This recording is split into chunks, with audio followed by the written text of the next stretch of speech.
vayamos nuevamente al Evangelio según San Lucas, en el capítulo 18. Y en esta ocasión vamos a leer un versículo que será el versículo 20, donde está mayormente centralizada nuestra exposición de la palabra de Dios en esta tarde. San Lucas, capítulo 12, versículo 20. Pero Dios le dijo: necio, esta noche vienen a pedir tu alma, y lo que has provisto, ¿de quién será? Tengamos un momento de oración. Padre, una vez más estamos delante de tu presencia, de la cual no podemos ocultar. Tú sabes en esta tarde cuál es la condición espiritual de cada uno de los presentes. Tu palabra ha de ser predicada, oh Padre, y rogamos que sea tu Santo Espíritu quien hable a través de ese instrumento el cual tú has escogido en ese día. Tú hable a los amigos, a aquellos que no te conocen, a aquellos que dicen conocerte también, que están aquí, y a nosotros también. Que tu palabra, oh Dios, sabiendo que no regresará vacía, rogamos una vez más para que traiga frutos, sobre todo frutos dignos de arrepentimiento. Dirígenos pues en Cristo Jesús, Señor nuestro. Amén. El título de nuestra exposición en esta tarde va a ser un poco tal vez chocante para algunos de ustedes, porque no es el título acostumbrado que esperamos escuchar cuando venimos a la iglesia. Cuando venimos a la iglesia muchas veces esperamos escuchar de cosas que nos animen, no cosas que nos asusten, ni cosas que nos preocupen. Esa es típicamente la modalidad del mensaje en el día de hoy en la iglesia. Ahora, lo debo decir en muchas iglesias, pero nosotros, siendo fieles a lo que estamos haciendo y que debemos de aprovechar una ocasión como esta para comunicar el mensaje de la palabra de Dios y sobre todo el Evangelio, que son buenas nuevas, que es lo que quiere decir el Evangelio, debemos de hablar este mensaje de alerta, el cual Dios trae al hombre, diciéndole al hombre que debe de ponerse a cuenta con su Dios, a través de la fe en Cristo Jesús. Pero esto se logra a través de un reconocimiento personal, y luego que usted reconoce, usted se arrepiente y abre su corazón a esta gracia que Dios ha manifestado. De manera que el título de nuestra exposición esta tarde, como dije, no muy cómodo, es el siguiente: cuando Dios dice, hasta aquí llegaste. ¿No suena bien eso? Hermano William, hasta aquí llegaste. Te di 50 años. Catherine no está aquí, puedo decir lo que sea. Que hasta aquí llegaste. La verdad es que Dios tiene escrito el último día, año, momento, segundo y respiro que a usted le queda. Los días del hombre están contados. Este versículo nos dice claramente que Dios le dio a este hombre un tiempo para vivir y que en un momento determinado le dijo: hasta aquí llegaste. ¿Y saben cuándo llegó esa noticia a este hombre? Cuando este hombre estaba en su apogeo mayor. Porque algunos de ustedes dirán: pero si el individuo hubiese estado enfermo, si hubiese estado postrado en una cama, ya había vivido 70, 90 años, 100 años, estaba viviendo tiempo extra, era ya suficiente. Y el asunto es que la muerte llega a nosotros cuando estamos en el apogeo. Hemos visto personas que están agonizando y todo el mundo ha orado por ellas y no llegó su hora. Sin embargo, hemos visto otros que han estado en salud y dejamos de verlo al día siguiente. Y eso, Dios, como no ha puesto límite a nuestra habitación, a nuestro cuerpo, a nuestra vida, llegamos hasta ese momento. La verdad es que un día van a tocar la puerta de nuestra vida. La muerte va a llegar. Y yo sé que este mensaje no es un mensaje encantador, especialmente cuando estamos viviendo el final de un año y queremos terminarlo exitosamente y comenzar el otro y seguir el otro y seguir el otro y seguir el otro y pensamos como que el asunto no se va a acabar. He estado algunos domingos hablando a ustedes con el pensamiento del año 2012, mensaje tras mensaje, mensaje tras mensaje. No sé si se han acordado que siempre he hecho referencia al 2012. La verdad es que el año 2012 está a punto de morir. Si mis cálculos son correctos, a este año le quedan o le faltan aproximadamente menos de 32 horas para que esto acontezca. Cuando este año termine o cuando este año muera, este año va a rendir sus estadísticas de todos aquellos hombres, mujeres y niños que Dios le habrá dicho: hasta aquí llegaste.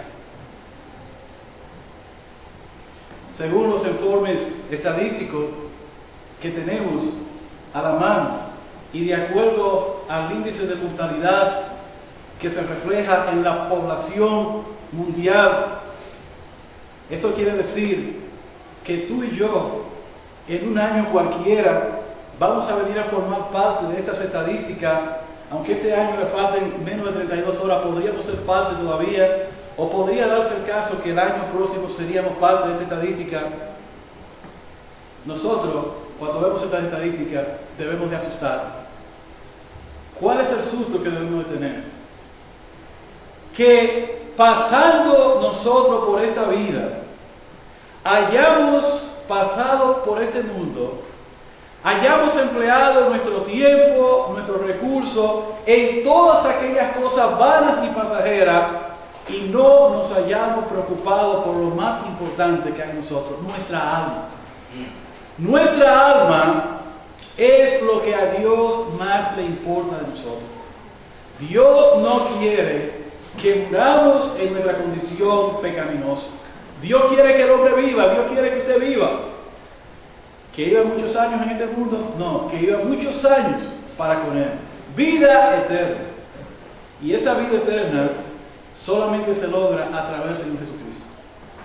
Ahora bien, si usted puede leer las estadísticas, se va a dar cuenta que el hombre no vive hasta donde Él quiere. Él quisiera vivir hasta donde Él quiere. Pero Dios le ha puesto límite a esta habitación del hombre, de manera que el hombre no va a vivir cuando Él quiera, sino que el hombre debe decir: voy a vivir los años que la gracia de Dios me conceda, pero mucho más aprovechado todavía. Si este hombre conoce al Señor Jesucristo, la palabra de Dios dice que andar en obediencia a Dios alarga la vida. Alarga la vida. Ahora, las estadísticas dicen que por cada segundo cerca de 1.78% de personas mueren. Por cada minuto, 107 personas mueren. Por cada hora, 6.390 personas mueren en el mundo. Por cada día, 153.000 personas mueren. Y este año que va a pasar, el año 2012, que está muriendo, y con él van a morir muchas personas en él, cerca de 56 millones de personas van a morir. ¿Dónde están esas personas? Están reflejadas dentro de la población mundial de este mundo. ¿Y saben qué? Nosotros podemos ver que también en un año vamos a ser parte de estas estadísticas. ¿Y quién puede decir en esta tarde? ¿Podemos decir usted y yo que rehusamos formar parte de estas estadísticas? Absolutamente que no. Salomón decía en Eclesiastés 8:8: no hay hombre que tenga potestad sobre el espíritu para retener el espíritu, ni potestad en el día de la muerte. Y no valen armas en tal guerra, ni la impiedad, librará al que la posee. No hay hombre que tenga potestad para atrapar esto, para retenerlo. De manera que, así como en este año, muchos morirán y pasará la historia, todo ser viviente, si usted está vivo, prepárese porque lo suyo viene. No es el mensaje que usted quiere escuchar hoy. ¿Por qué no hablar de las cosas buenas que van a venir el año que viene? Sin embargo, este mensaje de alerta es válido hablarlo en el día de hoy. Y si escapamos este año y la muerte no nos sorprende, demos gracias a Dios que tenemos todavía un año más para entregar nuestra vida al Señor. Si eso es que Dios nos concede 365 días al año, en el año. Porque cuando la palabra de Dios se habla, también nos hace una invitación diciendo que el día de aceptación es hoy. Hoy. ¿Qué quiere decir esto? Que la salvación no debe postergarse, porque no hay seguridad. Ahora bien, cuando nosotros pensamos en esto, sabemos y tenemos que remontarnos que el hombre ha perdido esta batalla y que así como el pecado entró al mundo en el huerto del Edén, desde aquel mismo comienzo cuando el pecado entró, dice la palabra, que así el pecado entró al mundo, así la muerte pasó a todos los hombres por cuanto todos pecaron, así mismo por la obediencia de un hombre, Cristo Jesús, el hombre se hace salvo, poniendo la fe en él. Romanos 5.1 dice, justificado pues por la fe, tenemos paz para con Dios. Pero hablamos al huerto por un momento. Cuando el hombre peca, en Génesis 3.19 dice allí claramente, del polvo fuiste tomado y al polvo volverás. ¿Cuándo tú volverás al polvo? En cualquier momento. Por eso vino Cristo Jesús al mundo. ¿Volverás al polvo? Sí. ¿Volveré yo al polvo? Sí. Pero hay una gran diferencia. Que cuando el Señor vino a este mundo, predicó un mensaje para que los hombres se arrepintieran y le recibieran y le aceptaran. Y Él le dijo a los hombres, yo soy el camino, yo soy la verdad y yo soy la vida. El artículo La dice categóricamente, yo soy el camino correcto, yo soy la verdad correcta, la única verdad, y yo soy la vida. Cuando Lázaro había muerto, que el Señor llegó a aquel lugar, le dijo a su hermano, todo aquel que cree en mí, aunque esté muerto, vivirá. Yo sé que nosotros quisiéramos la vida aquí, pero no la queremos allá. Porque nosotros fuimos creados con esta sensación de eternidad en nosotros. Pero la verdad es que la palabra de Dios nos dice claramente en Hebreos 9:27 que está establecido para los hombres que mueran una sola vez y después de esto viene el juicio. ¿Cuántas veces se mueren? Una sola vez. Sin embargo, va a haber una resurrección para juicio. Y cuando eso llegue, esto está programado, está preparado. Pero todo aquel que muere en Cristo no tiene que preocuparse por esto. El que pone su fe en el Señor. Ahora bien, aunque los hombres tengan esta sensación de eternidad en ellos, en sus almas, y piensen que su día van a ser alargados, debo decirle que nosotros seremos noticia un día cuando esto suceda. Miren, yo estaba mirando un email que recibía todo lo que nos dejaron a nosotros en el año 2012. Oigan, en el año 2012 no ha pasado todavía. Hay un general que murió, que él fue uno de los cabecillas. ¿Cuántos de ustedes recuerdan cuando George Bush Sr. era presidente de esta nación, invadieron a Irak? Y él fue uno de los generales cabecillas. Murió de 70 y pico de años, pero era un hombre robusto, fuerte. La última vez que lo alcancé a ver en un programa de televisión hablando de política internacional, nunca me imaginé que este hombre, la muerte le iba a sorprender en el año 2012. Y así hay muchas personas que nosotros lo vemos robusto y que ciertamente cuando nosotros miramos y vemos, por ejemplo, leemos los periódicos, así mismo cuando nosotros vemos el internet, lo leemos, cuando vemos la noticia, cuando escuchamos lo que otros hablan del asunto, son noticias. ¿Saben lo que son noticias nosotros? Que nosotros también vamos a hacer noticias un día. Y yo estaba mirando en mi Biblia de algunos que se han ido y cómo se fueron. Por ejemplo, el tema de la muerte, yo quiero decirles que para mí es un tema que me encanta. Yo sé que algunos van a mirar esto con horror, pero lo más seguro que hay en esta nación son dos cosas: taxes y la muerte. ¿Te has escuchado eso? Léalo para que usted vea. Cuando yo escuché esa declaración me horroricé, pero es verdad. En este país nada más hay dos cosas: taxes, taxes, taxes, taxes. Eso es lo que la gente habla en el día de hoy. Muerte, muerte, muerte. Eso es lo que el hombre le turba y le preocupa en este mundo. Pero la muerte es segura. Ahora bien, Y yo estaba fascinado allí leyendo, ¿y cómo murió este? ¿Y cómo murió aquel? Génesis 5:5. Y fueron todos los días que vivió Adán 930 años y murió. Génesis 5:8. Y fueron todos los días que Seth vivió 912 años y murió. Génesis 5:11. Y fueron todos los días que no vivió 905 años y murió. Génesis 5:14. Y fueron todos los días que Cainán vivió 910 años y murió. Ahora, Mahalaleel, 895 años y murió. Ahora, Matusalén, 969 años y murió. Esa es una bendición, 969 años, ¿verdad? Ese pasó ya. Entonces, Noé, 950 años y murió. Jacob, dice que cuando estaba en su cama, le dio tiempo de ordenar a sus hijos y darle órdenes. Y dice que sus pies se encogieron y expiró. Ahora, y fue reunido con su padre. Entonces, piensen ustedes ahora. Voy a empezar por mí. El hermano Elvis vivió en la ciudad de Cranston, nació en tal fecha y murió. La hermana Marisa, East Providence, y murió. Eso fue el hermano William que me dijo que la pusiera acá. Ahora bien, cada uno de nosotros debe pensar en esto en esta tarde. Qué buen hermano, qué buen testimonio. O esta persona y murió. Todo está bien, pero el único detalle que asusta es y murió. Y la gente no le gusta escuchar eso, nuestros hijos tampoco. Pero para el creyente la muerte gana. Si el apóstol Pablo, para que no se asuste, porque ¿es segura o no la muerte? ¿Segura? ¿Los jóvenes que están aquí es seguro? Alexia, ¿dónde está Alexia? Alexia es como yo, cuando yo tenía esa edad me veía así, pues hermoso. Es para que ya ha pasado el tiempo. Alexia, ¿es segura la muerte? ¿No? Los jóvenes no piensan en eso. A veces tenemos lleno de vida, nos levantamos, robustos. Claro, los que estamos ya, yo hoy paré la nieve. Y yo no quería ni venir a la iglesia porque me dolía aquí. Pero a veces nosotros nos levantamos.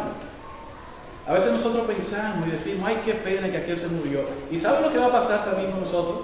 Que alguien se va a poner aquí y va a decir, qué pena que tú te moriste también. Un día escuchamos la noticia, pero otro día seremos la noticia. Y toda esta gente, y eran gente buena, ¿sabe qué? Todos nosotros vamos a morir. Así como se muere este año, moriremos nosotros también. Ahora, el salmista preocupado por esto decía, en el Salmo 39:4, hazme saber, Jehová, mi fin, y cuánta sea la medida de mi día. Decía él, sepa yo cuán frágil soy. Pero Pablo lo dice a nosotros, en Filipenses 1:21, para mí el vivir escrito, y el morir es ganancia. En Filipenses 1:23, estar con el Señor es mucho mejor. Pero mira cómo Pablo lo pone, todo liqueado a la persona de Cristo. Podemos nosotros, todos los que estamos aquí, decir, si la muerte nos sorprende en el 2012, amén. Amén. Ahora, aquellos que no tienen a Cristo deben estar preocupados. Morir en Cristo es ganancia. Queridos hermanos, seleccionen su signo, hablen y digan a los hermanos aquí qué es lo que a usted les gusta, qué usted quisiera que se haga, porque esto viene y es seguro. Pero ¿saben qué? Mientras esto llega, seamos y sirvamos al Señor, conozcamos, crezcamos al Señor. Y aquellos que no tienen a Cristo en este día, piensen dónde van a pasar la eternidad. Ahora bien, somos frágiles, somos como Job lo describía. El hombre en Job 14:2 sale como una flor y es cortado y huye como la sombra y no permanece. En 1 de Pedro 1:24, porque toda carne es como hierba y toda la gloria del hombre es como la flor de la hierba se seca y la flor se cae. Ahora volviendo a nuestra historia rápidamente. En este versículo de Lucas 12:20, pero Dios le dijo, esta noche vienen a pedir tu alma. Y lo que ha provisto, ¿de quién será? ¿Sabe una cosa? Hasta aquí llegaste, le dijo Dios a este hombre. Y uno de los problemas más grandes que el hombre tiene en el día de hoy, ¿sabe cuál es? Que en todos los planes que él hace, no toma en cuenta a Dios. Y si dice que toma en cuenta a Dios, es el Dios que Él ha prefabricado con las condiciones y la voluntad y el sistema de vida que Él quiere vivir, no conforme a la palabra de Dios. No tomar en cuenta a Dios en nuestros planes es el fracaso del hombre, y fue el fracaso de este hombre. El Señor dijo en este pasaje, categóricamente, la vida del hombre no consiste en la abundancia de los bienes que se poseen. ¿En qué consiste tu vida? ¿En tu fuerza? ¿En tu juventud? ¿En tu trabajo? ¿En la vida que tú has aprobado para ti mismo? Este hombre tenía una vida que consistía en los bienes de este mundo. Su vida giraba en torno a los bienes de este mundo. Su vida era los bienes de este mundo. Y dicho sea de paso, debemos hacer observación. La Biblia no condena el tener. No. Tenga todo lo que usted pueda tener. Ahora bien, lo que la Biblia condena es el amor al tener. Y claramente el apóstol Pablo lo expresó en 1 Timoteo 6:10 cuando dijo: porque raíz de todos los males es el amor al dinero, el cual codiciando a algunos se extraviaron de la fe y fueron traspasados de muchos dolores. Un versículo antes que esto, el apóstol Pablo escribió en 1 Timoteo 6:7: porque nada hemos traído a este mundo y sin duda nada podremos sacar. Ahora, la vida del hombre debe consistir, escúchame bien, solo en buscar a Dios primeramente. ¿Quieres ser un hombre sabio? Un hombre que tenga sus planes ideados correctamente. Busca el reino de Dios primero. Si tú buscas el reino de Dios primero, el reino de Dios, cuando hablamos del reino de Dios, estamos hablando qué es verdaderamente lo que Dios tiene para mí en este mundo. ¿Cuál es el mensaje de Dios? El mensaje de Dios es un solo. Esa alma tuya que está pronto para saltar al infierno eternamente, que solamente necesita pasar a la eternidad sin Cristo, esa alma tuya, todo debe empezar por salvar y ser diligente en salvar tu alma. Creer en el Señor Jesucristo. Ponerte a cuenta con tu Dios. Ponerte a cuenta con tu Dios, como dice Isaías 1:8. Ponerte a cuenta con tu Dios. La vida del hombre no consiste en todas esas cosas vanas. El objetivo principal es el alma. Ahora, ¿qué estaba pasando con este hombre? Yo quiero traer la atención rápidamente por el tiempo en los versículos 17, 18, 19 y 20, para que podamos entender. En el versículo 17, estoy en Lucas capítulo 12 para que veamos. Podemos ver claramente que primero este hombre, que no tomó en cuenta a Dios en sus planes, él estaba turbado por los bienes que tenía. ¿Cuál fue la pregunta que hizo este hombre en el versículo 17? Pensó dentro de sí: ¿qué haré? ¿Qué haré con todos estos bienes que yo tengo? ¿Y saben qué? ¿Saben qué? Que este hombre no tenía ningún tipo de discernimiento en su vida, ni tenía una dirección clara en su vida en qué hacer con las cosas que estaban en sus manos. No la tenía. Y nosotros recordamos lo que dice la palabra de Dios, que así como estaba este hombre turbado, Salomón nos lleva a nosotros a pensar en Eclesiastés capítulo 5 versículo 12. Salomón escribió: dulce es el sueño del trabajador, coma mucho, coma poco, pero para el rico no le deja dormir la abundancia que tiene. Hay una aclaración que la palabra de Dios hace en este sentido, una alerta. En Proverbios 23:4, proverbista decía, Salomón decía: no te afanes por hacerte rico, sé prudente y desiste. Pero el hombre tenía en su mente la abundancia de la riqueza. ¿Pueden aquellos que su vida y la esperanza la ponen en la riqueza, pueden ellos ciertamente dormir tranquilos? Uno de los problemas más grandes que tenía este hombre es que todos estos bienes que tenía no le dejaba tranquilo. Ahora, algunos de ustedes van a decir: yo no soy rico, yo no tengo bienes, yo no tengo esa preocupación. Pero es muy probable que, aunque tu problema no sea la riqueza, tú tengas otras cosas en tu vida que te turban y que no te permitan a ti buscar dirección clara de Dios en lo que estás haciendo. Te crees un autosuficiente.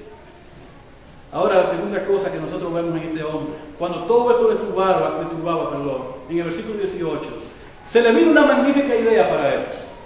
Versículo 18 él dijo: y esto haré, derribaré mi granero y lo edificaré mayor. ¡Qué gran idea tengo yo!, decía él. Cuando él pudo haber tomado todos estos recursos, probablemente darlos a los pobres, ayudar a otros, él dijo: no, todo esto lo voy a remover, voy a edificar algo mucho mayor. ¿Y sabe qué? Cuando él pensó en esto, él sentía una sensación de seguridad. Es una sensación de seguridad en sí mismo. Se sentía seguro con la nueva edificación que había hecho. ¿Y sabe qué? Dios destruye. Cuando el hombre dice paz y seguridad, dice la Biblia que viene destrucción repentina sobre el hombre. Lo que el hombre considera que es seguro. Miren, no hay seguridad fuera de Dios. El hombre puede construir lo que sea. Yo me imagino cuando la gente veía en esta nación las torres gemelas y decía: wow, pero qué tremenda torrecita se tiraron estos americanos. Y vino el enemigo, lo derribó en una manera dolorosa para esta nación. No hay nada seguro. Puede ser el barco más seguro, el Titanic, ¿dónde está? En el fondo del océano. Puede ser el avión más seguro. Yo recuerdo cuando se hablaba del Cóndor, del avión, decían que esos eran los aviones más seguros. Sin embargo, uno de ellos trató de aterrizar y se llevó un grupo de edificios y apartamentos y todo el mundo se quemó en ese avión. No hay seguridad fuera de Dios. Y este hombre pretendía decir: lo haré más seguro, lo haré más grande. Y parte de esto lo llevó a él a envanecerse. Una persona que no toma en cuenta a Dios y sus planes se envanece. En el versículo 19 él dijo: y diré a mi alma: alma, muchos bienes tiene guardados para muchos años, repósate, come, bebe, regocíjate. ¿Sabe lo que él dijo aquí? Él habló a su alma y sentía que lo único que él debía de agradar y de satisfacer era su alma, su propio ego, su propio yo. Muchos años. ¿Qué sabemos nosotros acerca de la vida? Santiago nos recuerda a nosotros que cuando vayamos a hacer planes, debemos de decir, especialmente Santiago, versículo 15 del capítulo 4, escribió: el lugar de lo cual debería de decir: si el Señor quiere, viviremos y haremos esto o aquello. Uno que no toma en cuenta a Dios, se habla a sí mismo, considera que no debe poner a Dios en sus planes, se envanece con lo que tiene y cree que va a durar mucho tiempo. Déjeme decirle, nada es eterno, todo se termina. Y eso empieza con nuestra vida. Ahora, cuarta cosa, y tiene que ver con el versículo 20. Llegó el momento en su vida cuando Dios le dice a este hombre: hasta aquí llegaste, vas a tener que enfrentarme a mí. Y está en el versículo 20.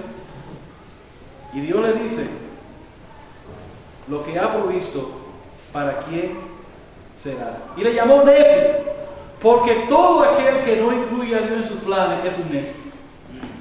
Si Dios no está en tus planes, tú eres un necio. Si tú no estás viviendo bajo el temor de Dios, la palabra de Dios dice que tú eres un necio. Ahora, todo intento del hombre queda frustrado.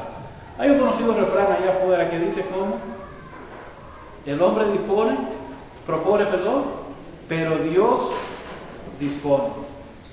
De manera que al final del día, el hombre tiene que enfrentar a Dios. Y somos recordados con esta gran verdad. El Señor dijo en Marcos 8:36: porque ¿qué aprovechará al hombre si ganare todo el mundo y perdiere su alma? ¿Qué aprovechará al hombre si ganare todo el mundo y perdiere su alma? Queridos hermanos y amigos, hay un día señalado y Dios va a decir: hasta aquí llegaste. Eso es para todos los que estamos aquí. Si Dios dice: hasta aquí llegaste, puedes decir tú: he vivido todos estos años, Señor. Amén. Puedes tú decir: he perdido todo el tiempo, no tengo a Cristo en mi vida. Ojalá que cuando Dios diga: hasta aquí llegaste, tú te hayas reconciliado con tu Dios.